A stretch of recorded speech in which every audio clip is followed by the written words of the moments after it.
Patricia Crisafulli, Rwanda Incorporated. How a devastated nation became an economic model for the developing world.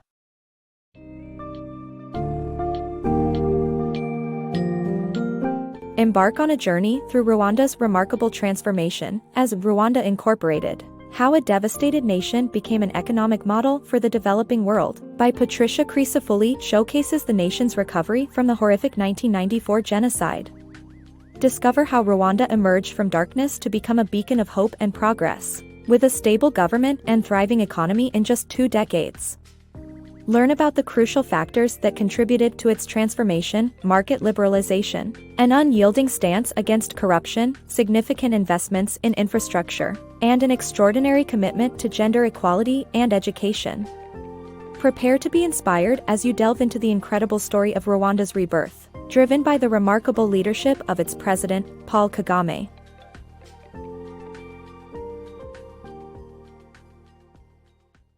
The remarkable rebirth of Rwanda. In just 2 decades, Rwanda has transformed from a nation shattered by a brutal genocide to a thriving country with a stable economy and low crime rates. Under the government's efforts to encourage a private sector, Rwanda now has market vendors, ecotourism, and coffee as its main cash crop.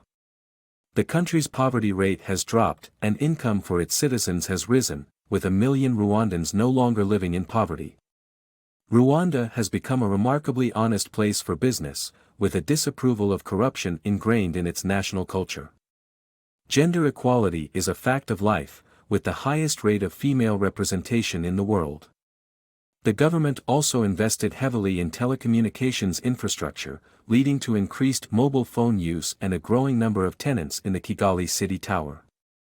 Overall, Rwanda's remarkable rebirth has brought about food security, compulsory education, universal healthcare, and a reduction in maternal and infant mortality rates. Although the country still has drawbacks, it has made significant progress compared to other poor nations. Rwanda's inspiring turnaround. Paul Kagame's leadership and vision enabled Rwanda's remarkable recovery from genocide, with a focus on ethnic equality and investment for a sustainable future. Paul Kagame, a survivor of an earlier genocidal attack by Hutus, is the man most responsible for Rwanda's remarkable turnaround. As a leader preaching ethnic equality and reconciliation, he embraced free markets and private sector to empower people's self-reliance, envisioning investments as the antidote to aid dependence. His strong-willed and even-handed presidency won worldwide recognition, with commendations from former U.S. President Bill Clinton and former British Prime Minister Tony Blair. During Kagame's tenure, Rwanda raised the age of compulsory school attendance to 12, enabling more children to be educated. Additionally, Rwanda changed its official language from French to English to attract more international business ventures, raising Rwanda's profile and making it a desirable investment destination. As a result of Kagame's leadership and investments, Rwanda is now one of the cleanest countries globally, with almost no litter. However, Western watchdogs question Kagame's commitment to political expression and freedom of speech since he imprisons Rwandans who initiate ethnic tensions or protest against the government. Despite such criticisms, Kagame is revered for his leadership and vision in enabling Rwanda's miraculous transformation through investments, education reform, and commitment to ethnic equality. Paul Kagame's leadership journey. This detailed narrative describes how Paul Kagame, a survivor of ethnic violence, went on to become a resilient leader who transformed Rwanda's fortunes. He trained with the U.S. Army before leading the Rwandan Patriotic Front, RPF, and ending the genocide of Tutsis by the Hutu tribe. Kagame is described as having a sharp and indomitable spirit, and he united Rwanda and made it a country where investment and development are thriving. Despite his challenges, he did not lose his focus on the long-term vision of creating a self-determining and self-sufficient Rwanda. Paul Kagame's leadership style is described as strict and disciplined, which helped the RPF rebels to win critical battles against the government forces. His reminder to his troops that they were fighting for a greater purpose inspired them to keep fighting.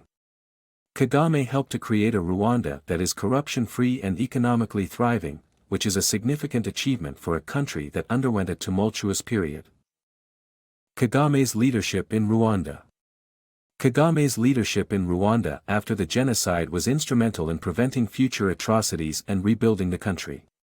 He advocated for unity, blamed the genocide on a colonial legacy of ethnic rivalry, and cracked down on corruption. Kagame envisioned a self-sustaining economy and executed his plans with tireless work. His stern demeanor and steely toughness solidified his commitment to the rule of law. Rwandan business leaders and foreign officials credit Kagame with spearheading the nation's recovery, calling him Rwanda's CEO. Ultimately, Kagame's focus on reconciliation and self-confidence helped unite Rwandans towards rebuilding their country. Rwanda's investment drive. Rwanda under the leadership of President Kagame seeks to attract foreign investment and promote economic development. Kagame's focus is on good governance, which he extends beyond the capital, making officials accountable locally. Rwanda's credit ratings, political stability, and fiber optic network make it a suitable destination for foreign investors.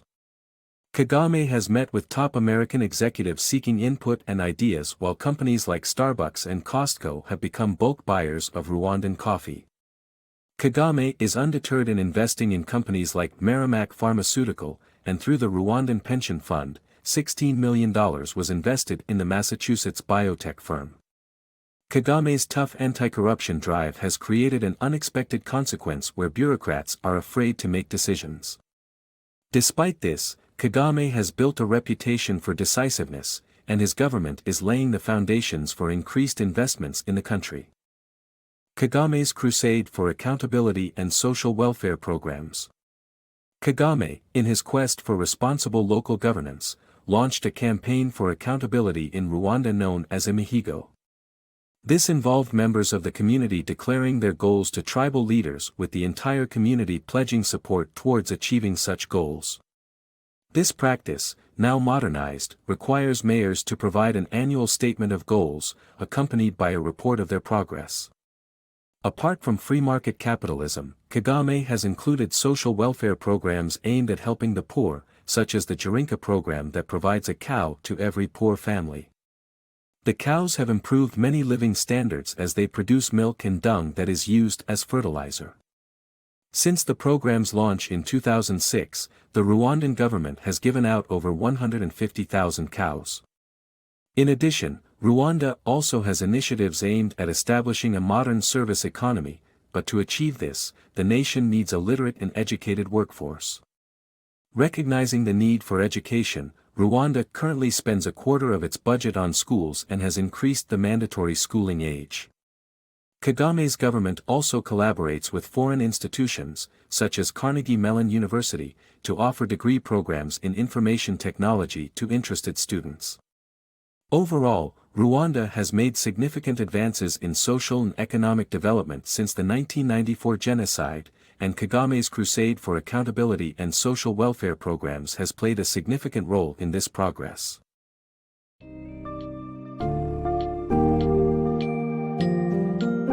Having witnessed the astounding rebirth of Rwanda, the reader is left with a deep admiration for the nation's ability to overcome its past and forge a prosperous future.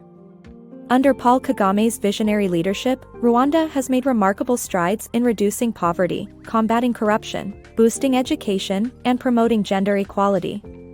By embracing market liberalization, investing in infrastructure, and fostering an inclusive society, the small African nation has become an economic model for the developing world. As the story of Rwanda Incorporated comes to an end, one can't help but marvel at the incredible resilience and determination of the Rwandan people, and be left with a renewed sense of hope for the future of developing nations.